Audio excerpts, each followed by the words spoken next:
નમસ્કાર, સિટી ન્યૂઝમાં આપનું સ્વાગત છે। જોઈએ હાલના ટોપ 20 ન્યૂઝ। રાજકોટ ચાઇનીઝ લસણ મામલે આજે રાજકોટ સહિત સૌરાષ્ટ્રના માર્કેટિંગ યાર્ડમાં લસણનું કામકાજ બંધ। ચાઇનીઝ લસણ મામલે વિરોધ થતા યાર્ડ દ્વારા લેવાયો નિર્ણય। ચાઇનીઝ લસણ મુદ્દે ખેડૂતોમાં પણ ભારોભાર નારાજગી અને રોષ। રાજસ્થાન અજમેરમાં ફુલેરા અમદાવાદ રૂટ પર મોટી દુર્ઘટના ટળી। ટ્રેનને પાટા ઉપરથી ઉતારવા માટે સરદના અને બાંગર ગ્રામ સ્ટેશનો વચ્ચે ટ્રેક પર 70 કિલો સિમેન્ટના બ્લોક્સ મૂક્યા હતા। ધાંગધ્રા સિટી પોલીસ સ્ટેશન ખાતે ડીવાયએસપીના અધ્યક્ષતામાં શાંતિ સમિતિની બેઠકનું આયોજન કરવામાં આવ્યું। ઈદે મિલાદ તેમજ ગણેશ વિસર્જન બંને સાથે હોવાથી બેઠકનું આયોજન કરવામાં આવ્યું। નમો લક્ષ્મી અને નમો સરસ્વતી યોજના ડાંગ જિલ્લાની દીકરીઓ માટે આશીર્વાદ સમાન સાબિત થઈ।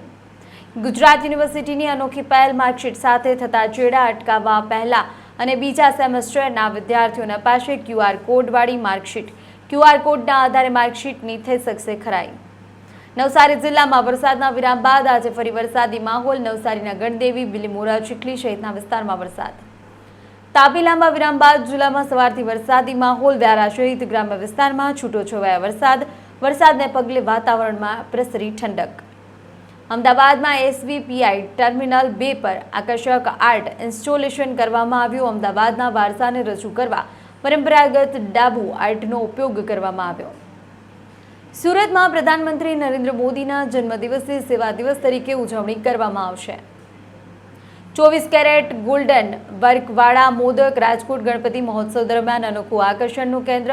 ગણેશ દાદાના પ્રસાદ માટે દૂધ માવાના વિવિધ 30 પ્રકારના મોદક, ચૂરમાના લાડુ, ડ્રાયફ્રૂટના અને 10 પ્રકારના કાજુના મોદક સહિત અનેક પ્રકારના મોદક તૈયાર કરાયા। રાજુલાના હિંડોળા ગામે અકસ્માત, બાઇક સ્લીપ થતા અકસ્માત સર્જાયો। ઇજાગ્રસ્તને સારવાર માટે હોસ્પિટલ ખસેડાયો। મોડાસાના સાકરિયા પાસે પદયાત્રીઓને નડ્યો અકસ્માત, પશુ ભરેલા ડાલાએ અડફેટે લીધા। 4 ઇજાગ્રસ્તો પૈકી એક વ્યક્તિની હાલત ગંભીર।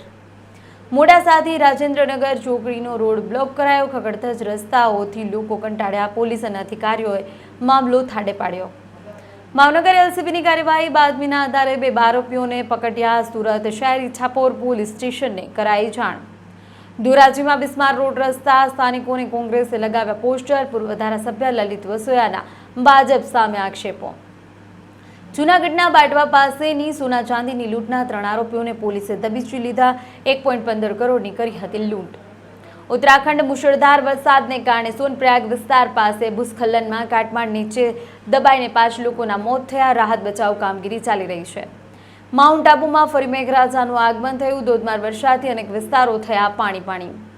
મુખ્યમંત્રી ભૂપેન્દ્ર પટેલે મંત્રી મુળભાઈ બેરાના નિવાસસ્થાને ગતરોજ વિઘ્નહર્તા ભગવાન શ્રી ગણેશના દર્શનનો લાભો લઈ ધન્યતા અનુભવી ભગવાનને નાગરિકોના સુખ, શાંતિ, સુરક્ષા, સમૃદ્ધિ અર્થે પ્રાર્થના કરી।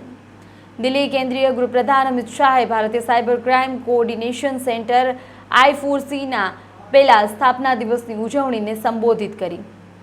તો આ હતા અત્યાર સુધીના સમાચાર। વધુ સમાચાર માટે જોતા રહો સિટી ન્યૂઝ। નમસ્કાર।